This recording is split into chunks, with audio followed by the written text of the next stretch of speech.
আসুন আসুন বৌদি, 1 মিনিট। আপনি আপনার পাটা কি একটু ধুয়ে আসবেন? আসলে আমার ঘরে না ইম্পোর্টেড মার্বেল লাগানো। না না, কোনো ব্যাপার না। হ্যাঁ, আসুন এবার। দাদা, আপনার বাড়িটা খুব সুন্দর। বৌদি, 2 কোটি টাকা খরচ করে বাড়িটা করেছি। এখন 2 কোটি টাকা খরচ করে যদি বাড়িটা সুন্দর না হয়, তাহলে টাকা খরচা করে কি লাভ? এই নিন দাদা মিষ্টিটা, আমরা আপনার জন্য এনেছি। গোপাল, হ্যাঁ স্যার, এটা নিয়ে বাড়ির কাজের লোকদের বিলি করে দাও। আসলে এসব ছোটখাটো দোকানের মিষ্টি আমি মুখে তুলি না। খুব ভালো ছিল না আমার বন্ধুর বাড়িটা? শুধু বাড়িটাই ভালো ছিল, বাকিটা দেখো নি তোমার বন্ধু কথায় কথায় কেমন করে আমাদের ছোট করছিল। কারণ আমি ওকে এসব করতে বলেছিলাম। তুমি তোমার বন্ধুকে আমাদের অপমান করতে বলেছিলে? আজ্ঞে হ্যাঁ ম্যাডাম। কিন্তু কেন? দিদি, আমি এসে গেছি।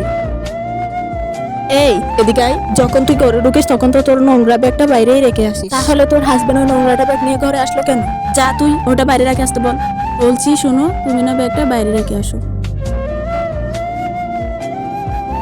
এই শোন, তুই তোর বোরকে বলিসনি তুই আমাদের বাড়িতে নিচে বসে খাবার খাস? ওকে বল সোফা থেকে নিচে নেমে তারপর খাবার খেতে। আজ যেমন তোমার খারাপ লেগেছে না, ওই দিন ওদেরও খারাপ লেগেছিল। কিন্তু তোমার ওদের সাথে ওইরকম করা কি ঠিক ছিল? এইগুলো আমি এই জন্যই করেছিলাম যাতে তুমি তোমার ভুলগুলো বুঝতে পারো।